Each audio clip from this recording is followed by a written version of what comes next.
സാന്ദ്രാനന്ദാവബോധാത്മകമനുപമിതം കാലദേശാവധിഭ്യാം നിർമുക്തം നിത്യമുക്തം നിഗമശതസഹസ്രേണ നിർഭാസ്യമാനം അസ്പഷ്ടം ദൃഷ്ടമാത്രേ പുനരുപുരുഷാർത്ഥാത്മകം ബ്രഹ്മതത്വം തത്താവത് ഭാതി സാക്ഷാത് ഗുരുപവനപുരേ ഹന്ത ഭാഗ്യം ജനാനാം. നമസ്കാരം. സനാതന ധർമ്മസംഹിതകളിലെ വിജ്ഞാനശകലങ്ങൾ പങ്കുവയ്ക്കാനുള്ള ചാനലായ നാദശ്രീയിലേക്ക് എല്ലാവർക്കും സ്വാഗതം. തീരെ ചാനൽ സബ്സ്ക്രൈബ് ചെയ്യാനും ലൈക്ക് ചെയ്യാനും ഓർമ്മപ്പെടുത്തിക്കൊള്ളുന്നു. സബ്സ്ക്രൈബ് ചെയ്ത് ലൈക്ക് ചെയ്തവർക്കെല്ലാം നന്ദി രേഖപ്പെടുത്തിക്കൊള്ളുന്നു. ശ്രീമദ് നാരായണീയത്തിൽ 62ാമത്തെ ദശകം ഇന്ദ്രന് കൊടുക്കാറുള്ള യജ്ഞത്തെ ഗോവർദ്ധന പർവ്വതത്തിനാക്കി മാറ്റാനുള്ള ശ്രമമാണ്. കുലധനം പശുക്കളാണ് എന്നത് ശരി. ആ പശുക്കൾ പർവ്വതം നൽകുന്ന പുല്ല് ഭക്ഷിച്ചിട്ടല്ലേ ജീവിക്കുന്നത്. അപ്പോൾ പർവ്വതമാണ് നമ്മുടെ കുലദൈവം എന്നാണ് എനിക്ക് തോന്നുന്നത്.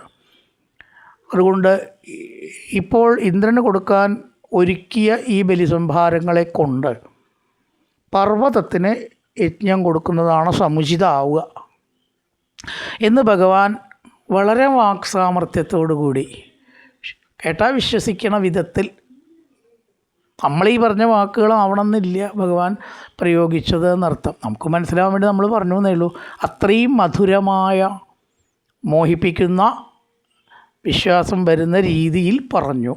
എങ്ങനെയെങ്കിലും പറയല്ല. ഭഗവാൻ വിചാരിച്ചപ്പോണ്ടോ അതിനൊക്കെ ബുദ്ധിമുട്ട്? അതാണ് ശരി എന്ന് എല്ലാവർക്കും ബോധിച്ചു. ഞാൻ എങ്ങനെയാവുക എന്നങ്ങനെ തീരുമാനിച്ച് എല്ലാ ബലിസംഭാരങ്ങളെ കൊണ്ടും ഗോവർദ്ധനത്തിന് ബലി സമർപ്പിക്കേണ്ടായി. ഭഗവാൻ തന്നെ ഒരു സ്വരൂപം സ്വീകരിച്ച് പശുക്കളെ ബഹുമാനിച്ചു, ബ്രാഹ്മണരെ ബഹുമാനിച്ചു. ദ്വിജേന്ദ്രാനർച്ചന്തോ, ദ്വിജേന്ദ്രന്മാരെ അർച്ചിച്ചു ബ്രാഹ്മണർ.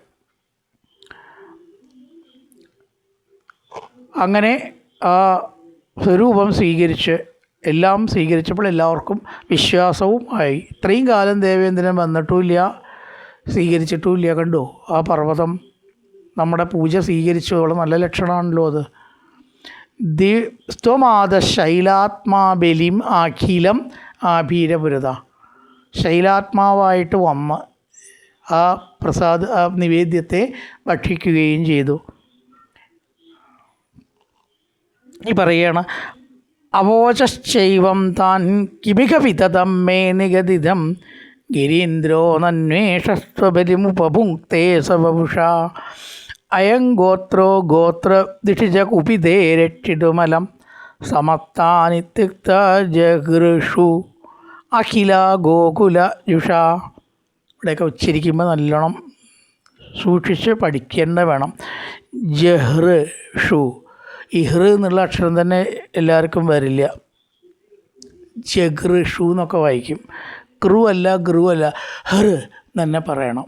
വേഗത്തിൽ വായിക്കുമ്പോഴേ, എല്ലാം വായിക്കുമ്പോൾ ചിലപ്പോൾ ശരിയാവും. സമത്താ നിത്യത്യ ജഗഷു അഖില ഗോകുല എന്നങ്ങനെ വായിച്ചാൽ പോരാ. ജഹൃഷു അക്ഷരങ്ങൾക്കൊക്കെ ശക്തിയുള്ളതുകൊണ്ട് ശരിക്കുള്ള വാക്ക് തന്നെ ഉച്ചരിക്കണം. അക്ഷരങ്ങൾ ഹറ് ഹറ് എന്ന് പറഞ്ഞാൽ കിട്ടാതിരിക്കുന്നൊരു വാക്കാണ്. അതുകൊണ്ട് പറഞ്ഞു എന്നേ ഉള്ളൂ. സമത്താനിത്യുക്ത ജഹൃഷു ജഹൃഷു അഖില ഗോകുല ജുഷാനത്തെ വാക്കൊന്നും മലയാളത്തിൽ ഉണ്ടാവേണ്ടിയില്ല ചിലപ്പോൾ. ഹൃ എന്നൊക്കെ പറഞ്ഞതേ. ഇപ്പം എന്തായാലും അവോചൈവം താൻ നെന്തിരുവടി ഇങ്ങനെ പറഞ്ഞു. ഭഗവാൻ ഒരു പർവ്വതാകാരനായിട്ട് വന്നിട്ട് പറഞ്ഞു അത്രേ, വാക്കുച്ചരിക്കുകയും ചെയ്തു. എന്താ പറഞ്ഞത്? അവോച പറഞ്ഞു, കിമിക വിതതം മേ നിഗദിതം. ഞാൻ പറഞ്ഞത് ഇപ്പോൾ അസത്യമായോ? ഞാൻ പറഞ്ഞത് സത്യമായില്ലേ എന്നർത്ഥം. പറഞ്ഞത് കളവായില്ലല്ലോ, സത്യമായില്ലേ. ഇഹ മേ നിഗദിതം വിതതം കിം, ഏഷ ഗിരീന്ദ്ര,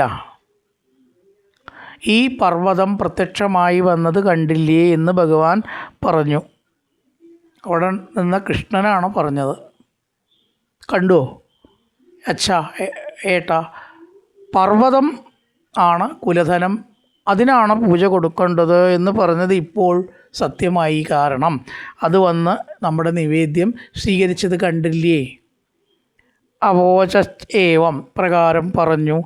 താൻ കിമിക വിതതം മേ നിഗദിതം, ഞാൻ പറഞ്ഞത് ബഹുവാക്കോ വ്യർത്ഥമായില്ലല്ലോ ഇപ്പോൾ.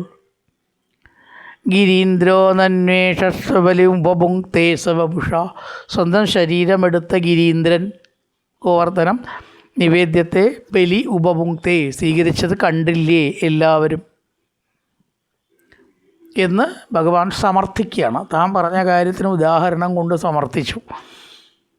അനുഭവം അവിടെ കണ്ടതിനെ പിടിച്ച് സമർത്ഥിച്ചു. ഇനി ഇന്ദ്രനെ ഒന്നും പേടിക്കണ്ട, ഇന്ദ്രനല്ലേ ബലി മുടക്കിയില്ലേ, നീ എന്തൊക്കെ ഉണ്ടാവുക? ആർക്കെങ്കിലും പേടിയുണ്ടോ? ഉണ്ടെങ്കിൽ ഇതായതിന് ഉത്തരം കേട്ടോളൂ. അയം ഗോത്രോ ഗോത്ര ദിഷിച്ച കുപിതേ രക്ഷിതുമലം.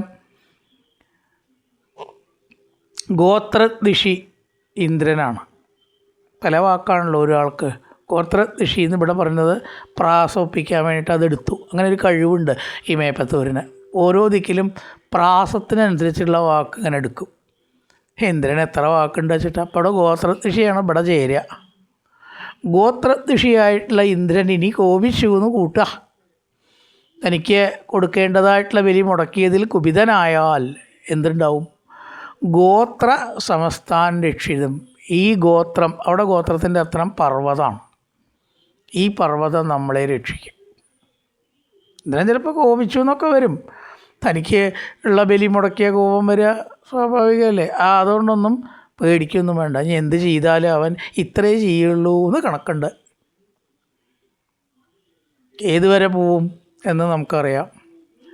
ഈ പർവ്വതം നമ്മുടെ രക്ഷയ്ക്കായിട്ടുണ്ടാവും. നിങ്ങളാണ് സമാധാനിച്ചോളൂ. ഇനി എന്തെങ്കിലും കണ്ടു അതിനുശേഷം അബദ്ധമോ വിഷമോ ആക്രമണമോ ഇന്ദ്രൻ്റെ ആ ഭയപ്പെടുത്തലോ ഉണ്ടായാൽ ആരും പേടിക്കേണ്ട, ഉറച്ചു നിൽക്കുക. എന്തുണ്ടാവും? പർവ്വതം നമ്മളെ രക്ഷിക്കും. അയങ്കോത്ര സമസ്താൻ രക്ഷിതുമലം, നമ്മളെ മുഴുവൻ രക്ഷിക്കാൻ ഈ പർവ്വതം മതി. ചില്ലറക്കാരനൊന്നുമല്ല ഈ പർവ്വതം. അതുകൊണ്ട് ഗോത്രദിഷി കുപിതേ, ഗോത്രദിഷി ഇന്ദ്രൻ. ഇന്ദ്രൻ കോപിച്ചാൽ ഈ പർവ്വതം നമ്മുടെ രക്ഷയ്ക്കായി ഉണ്ടാവും. ആരും പതറരുത്. ധൈര്യം കൊടുത്തു ഭഗവാൻ. അയങ്കോത്രോ ഗോത്രദിഷിച്ച കുപിതേ രക്ഷിതുമലം സമസ്താൻ, നമ്മളെ മുഴുവനും രക്ഷിക്കാൻ ഈ പർവ്വതം മതിയാവും. ഇത്യുക്തോ ജഹൃഷു അഖില ഗോകുലജുഷ, എല്ലാവരും സന്തോഷിച്ചു. ഭഗവാൻ സമാധാനിപ്പിച്ചു. ആ ആശ്വാസവാക്ക് കേട്ടപ്പോൾ എല്ലാവരും സന്തോഷിച്ചു. ജഹൃഷു എല്ലാവരും സന്തോഷിച്ചു. ഗോകുലത്തിലേക്ക് മടങ്ങിപ്പോവുകയും ചെയ്തു. പരിപ്രീത യാത കലപതുപേത പ്രജജുഷോ പ്രജം യാവത്താവൽ നിജമകവിഭംഗം നിശമയൻ ഭവന്തം ജാനന്നപി പ്ലസ് അധികരജസ ജാനന്നപ്യധികരജസ ജാനന്നപി പ്ലസ് അധികം ജാനന്നപ്യധികം അപ്യധികം ജാനന്നപി അധികം. അറിയാം എങ്കിലും ഭഗവാൻ ആരാന്നൊക്കെ ഇന്ദ്രൻ അറിയാതിരിക്കുമോ? 1000 യാഗം നടത്തിയിട്ട് അവിടെ എത്തിയിരിക്കണം.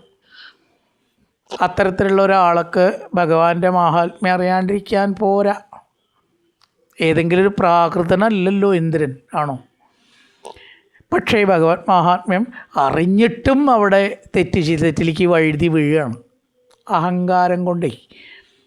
ഈ എന്തെങ്കിലുമൊക്കെ ഉണ്ടാകുമ്പോഴേക്കും 4 അക്ഷരം അറിയുക, അല്ല കുറച്ച് ധനം കയ്യിൽ വരിക, അധികാരം കയ്യിൽ വരിക, ഇതൊക്കെ ആവുമ്പോഴേക്കും മനുഷ്യന് ആരാ നിശ്ചല്യാണ്ടാവുക?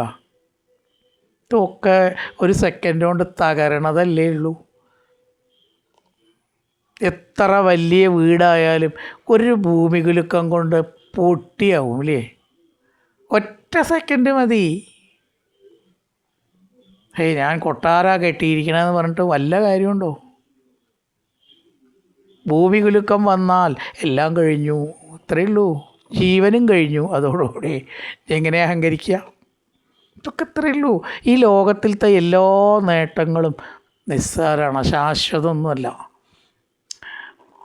അപ്പം ആ ഒരു ചിന്ത ഇല്ലാതെ കണ്ട് ഭവന്തം ജാനന്നവി, ഭഗവാന്റെ മഹാത്മ്യം നല്ലോണം അറിഞ്ഞിട്ടും രജോ ഗുണത്താൽ ആക്രാന്ത ഹൃദയോ, രജോ ഗുണത്താൽ ആക്രമിക്കപ്പെട്ട ഹൃദയത്തോട് കൂടിയിട്ട് ചിലപ്പോൾ ഈ രജോ ഗുണം നമ്മളെ കീഴടക്കും, അറിവിനെ ഇല്ലാണ്ടാക്കും രജോ ഗുണം.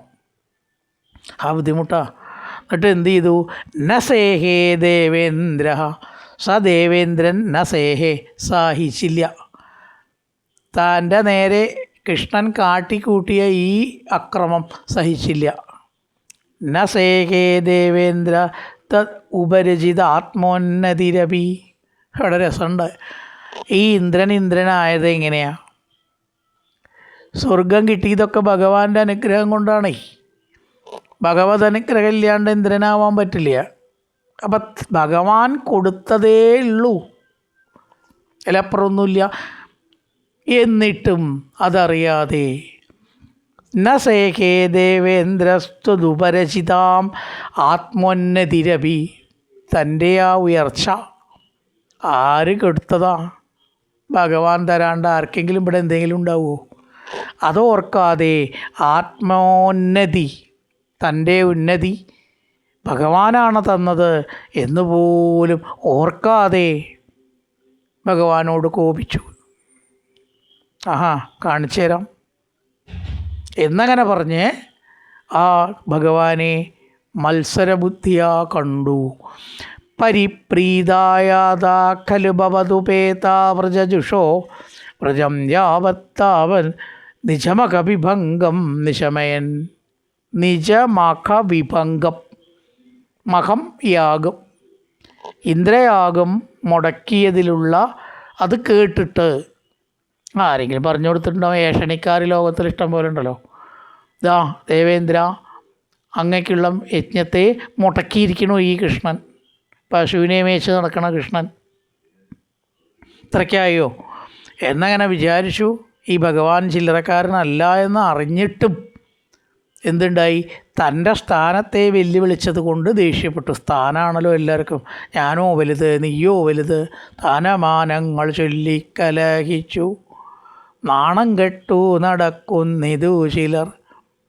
ഇവിടെ ഇപ്പം കൃഷ്ണൻ പശുവിനെ മേച്ച് നടക്കണവനാണ്, താനോ ഇന്ദ്രനാണ്. തന്നോട് കളിക്കാൻ ഈ കൃഷ്ണനായോ എന്നൊരു രജോ ഗുണം വിനാശകാലേ വിപരീത ബുദ്ധി വാദിച്ചു. ഭവന്തഞ്ജാനന്യപ്യധികരജസാക്രാന്ത ഹൃദയോ, തന്നോട് കളിക്കാൻ മാത്രം കൃഷ്ണൻ ആയോ എന്നങ്ങനെ വിചാരിച്ച് നസേഹേ ദേവേന്ദ്ര, ദേവേന്ദ്രൻ ഇത് സഹിച്ചില്ല. ഇത് ചോദിച്ചിട്ട് തന്നെ വേറെ കാര്യം. ഉപരിചിതാത്മോന്നതിരപി, തനിക്ക് എന്തെങ്കിലും ഉണ്ടായിട്ടുണ്ടെങ്കിൽ അത് ഈ കൃഷ്ണൻ്റെ അനുഗ്രഹമാണ് എന്നുപോലും മറന്ന് ഭഗവാനെ എതിർക്കാൻ തീരുമാനിച്ചു. തുടർന്നുള്ള മഴ പെയ്യിക്കലും അതിനെ തടുക്കലൊക്കെ വർണ്ണിക്കുകയാണ് തുടർന്നുള്ള ശ്ലോകങ്ങളിൽ. ശുഭദിന ആശംസകളോടുകൂടി നിർത്തുന്നു. നമസ്കാരം.